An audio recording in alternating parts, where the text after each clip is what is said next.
Terus kita ke berita selanjutnya. Wakil Rakyat sebut belum ada laporan terbaru dari warga soal pedagang kuliner malam di Jalan Yosudarso Ambon. Pedagang kuliner malam di sepanjang jalanan Yosudarso, Kelurahan Honipopu, Kecamatan Sirimau, Kota Ambon hingga saat ini masih beraktivitas.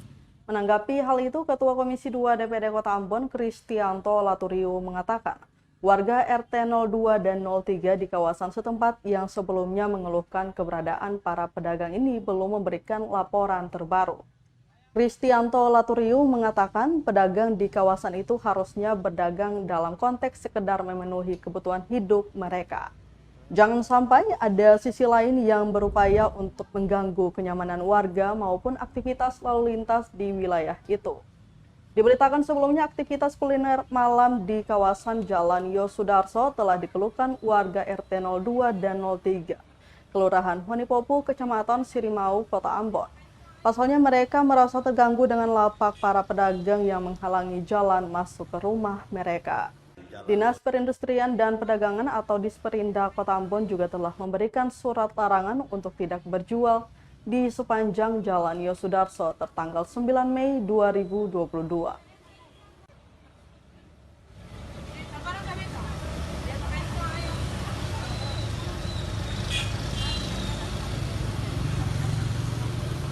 Jalan Yosudarso itu sejak tanggal 27 Mei sebetulnya itu Dinas Disperindak itu sudah membuat surat untuk larangan berjualan di wilayah trotoar.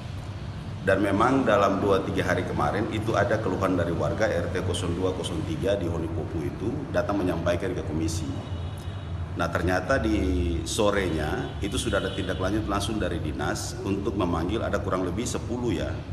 Ada 10 pedagang itu yang masih tetap berjualan di lokasi yang sudah dilarang itu. Nah atas keluhan warga itu sudah ditindaklanjuti dengan dinas dan melakukan pemanggilan kepada mereka yang masih berjualan di situ untuk menandatangani pernyataan. Setelah kami konfirmasi kepada warga yang bersangkutan karena waktu yang kami sampaikan itu batas sampai dengan hari Senin kemarin. Dan memang setelah dihubungi dari pendamping komisi ternyata wilayah yang disampaikan itu sudah dilakukan. Dan memang tidak ada lagi kegiatan penjualan di daerah trotoar di Yosudarso itu, khususnya di RT 0203 di Honipopu. Itu yang disampaikan. Nah memang sampai sekarang juga komisi belum menerima keluhan lanjutan dari warga, masyarakat belum ada. Jadi kalau misalnya teman-teman media menyampaikan ternyata masih ada, itu coba tolong secara jelas disampaikan pada wilayah di sebelah mana. Karena di Yosudarso itu kan cukup panjang tuh, sepanjang perjalanan itu. Nah jangan sampai mungkin berdasarkan pengamatan teman-teman dari media, besar kemungkinan di wilayah yang lain, tapi masih di daerah yang sama, di Jalan Yosudarso itu. Nah memang kalau ada keluhan-keluhan yang seperti itu, kita juga tetap menjaga. Terima kasih sudah nonton. Jangan lupa like, subscribe, dan share ya.